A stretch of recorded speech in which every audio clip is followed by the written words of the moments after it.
নমস্কাৰ, মই গীতিমণি বৰগোহাঁই। আমাৰ ঘৰলৈ আজি সপোন ছাৰ আৰু ৰীতম দাদা আহিছে। এটি অফিচিয়েলি ভিডিঅ'ত অভিনেত্ৰীৰ সূত্ৰে নিমন্ত্ৰণ কৰিবলৈ। আহকচোন বাকীখিনি ছাৰহঁতে কি কয় চাওক। এয়া সপোনজ্যোতি ছাৰ। নমস্কাৰ ছাৰ কওক। মোৰ নাম শ্ৰী সপোনজ্যোতি ফুকন। আগত কেইবাটাও কভাৰ ভিডিঅ' কৰি আছোঁ, আপোনালোকে নিশ্চয় চাইছে আৰু চাই নিশ্চয় ভাল পাইছে। এজনী মোক কণমানি একেবাৰে সৰুৰ পৰা পোৱা ষ্টুডেণ্টেই আছিলে মোৰ, মোৰ কৰি দেই, কিন্তু বিহু কৰি কাৰণে তাই এইবছৰ গৈছিলে।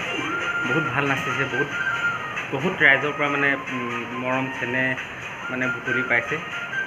কিবা এটা বিতৰ্কও হৈছিলে মাজতে, সেইখিনি কথা মই ক'বলৈ নাযাওঁ আপোনালোকৰ আগত, কিন্তু বহুত মৰম লগা, হাঁহিটো বহুত কিউটনেছ, সেইকাৰণে আগবাঢ়ি উলিয়াই আনিবলৈ আহিছোঁ। অফিচিয়েল ভিডিঅ' আমাৰ পৰাগদাৰ এটি গীত কলীয়া কানাই, বহুত এটা ধুনীয়া ৰাইজে আঁকোৱালি লৈছে, বহুত ভিউজ হৈছে গানটো, বহুতখিনি ভাল পাইছে ৰাইজে শুনি পিনি। সেইটো কাৰণে আমাৰ আগৰ যিকেইটি কভাৰ ভিডিঅ' বনাইছিলোঁ, আমি সেইখিনি চাই তেওঁ ক্ষেত্ৰত আমাৰ ওচৰলৈ আহিলে সেইদিনাখন ক'লেহি কথাটো।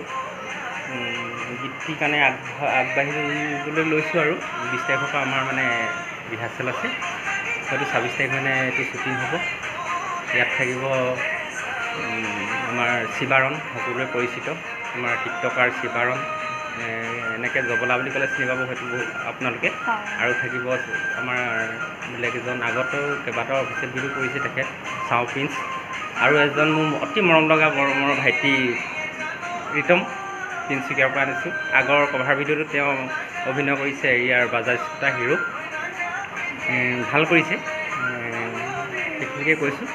আৰু আপোনালোকে চাব, নিশ্চয় লাইক কৰিব, শ্বেয়াৰ কৰিব, ছাবস্ক্ৰাইব কৰিব বুলিও মোৰ আশা থাকিল। ধন্যবাদ।